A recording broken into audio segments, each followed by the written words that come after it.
राजस्थान में हवाई जहाज निर्माण करने वाली कंपनियों को सब्सिडी दी जाएगी। सरकार ने Rajasthan aerospace and defence policy 2025 का अनुमोदन किया। इससे एरोस्पेस और रक्षा विनिर्माण और सेमीकंडक्टर के क्षेत्र में राजस्थान के तेजी से आगे बढ़ने की संभावना जताई जा रही है। रिपोर्ट देखिए। भजन लाल सरकार ने राजस्थान में एरोस्पेस के लिए दरवाजे खोल दिए हैं। सरकार ने Rajasthan aerospace and defence policy 2025 को मंजूरी दी है।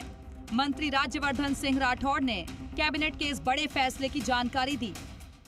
राजस्थान के अंदर रक्षा को ध्यान में रखते हुए वैसे भी बहुत सी ऐसी ताकतें हैं हमारे पास, जैसे साउथ वेस्टर्न कमांड यहाँ पर है, DRDO का डिफेंस लैब राजस्थान के अंदर है, जोधपुर के अंदर देश की सबसे बड़ी फायरिंग रेंज महाजन जहाँ टेस्टिंग होते हैं अलग अलग हथियारों की, वो भी राजस्थान के अंदर है।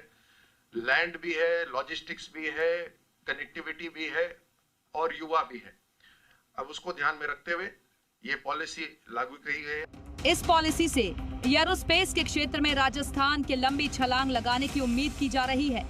इस क्षेत्र में बड़े निवेश को आकर्षित करने के साथ साथ MSME, स्टार्टअप्स और नवाचार आधारित इकोसिस्टम के विकास पर केंद्रित यह नीति आर्थिक विकास और रोजगार सृजन को भी बढ़ावा देगी। रक्षा और अंतरिक्ष प्रौद्योगिकी को प्रोत्साहन मिलेगा। प्रदेश एरोस्पेस और डिफेंस मैन्युफैक्चरिंग का हब बनेगा। न्यूनतम 50 करोड़ रुपए से 300 करोड़ रुपए तक अचल पूंजी निवेश को लार्ज, 1000 करोड़ रुपए से अधिक को अल्ट्रा मेगा परियोजनाओं की श्रेणी में रखा जाएगा। अचल पूंजी निवेश वाली परियोजनाएं लार्ज, 100 करोड़ से 250 करोड़ रुपए तक मेगा, 250 करोड़ से अधिक की परियोजनाओं को अल्ट्रा मेगा।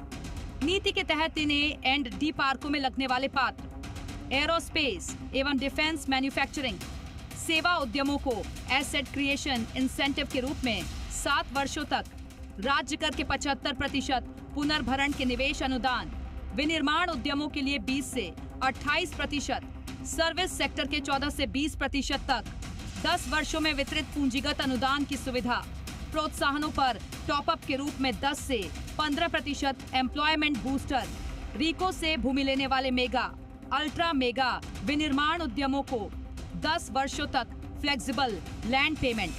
पॉलिसी में विशेष इंसेंटिव का भी प्रावधान, ग्रीन इंसेंटिव, स्किल एवं ट्रेनिंग इंसेंटिव जैसे प्रावधान।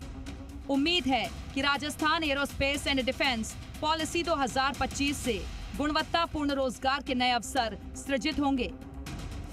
सेमीकंडक्टर्स आप जैसे बखूबी जानते हैं कि हर वस्तु जो हम सब इस्तेमाल करते हैं, मोबाइल फोन से लेकर एयर कंडीशनिंग से, टेलीविजन से, गाड़ियों से, हर जगह सेमीकंडक्टर इस्तेमाल होते हैं। ये सेमीकंडक्टर्स अभी तक विदेश से आते थे, लेकिन प्रधानमंत्री मोदी जी ने जो प्रोडक्शन लिंक्ड इंसेंटिव एक स्कीम शुरू करी है, उसके तहत देश की सरकार एक जंप लगाना चाहती है ताकि हमारी जो इंडस्ट्रीज है वो एक जंप लगाकर जो दुनिया की विकसित राष्ट्र की जो इंडस्ट्रीज हैं, जो चिप्स बना रही हैं, सेमीकंडक्टर बना रही हैं, उनके बराबर में आ जाएं। भजन लाल कैबिनेट ने एरोस्पेस के साथ राजस्थान सेमीकंडक्टर पॉलिसी 2025 को भी मंजूरी दे दी। यह नीति राज्य को सेमीकंडक्टर विनिर्माण, डिजाइन, पैकेजिंग तथा संबद्ध इलेक्ट्रॉनिक्स के क्षेत्र में देश का प्रमुख गंतव्य बनाने की दिशा में एक महत्वपूर्ण कदम है। एरोस्पेस के साथ सेमीकंडक्टर पॉलिसी के ऐलान से उम्मीद की जा रही है कि राजस्थान विमानन क्षेत्र से लेकर सेमीकंडक्टर के क्षेत्र में देश में अपनी मजबूत उपस्थिति दर्ज कराएगा।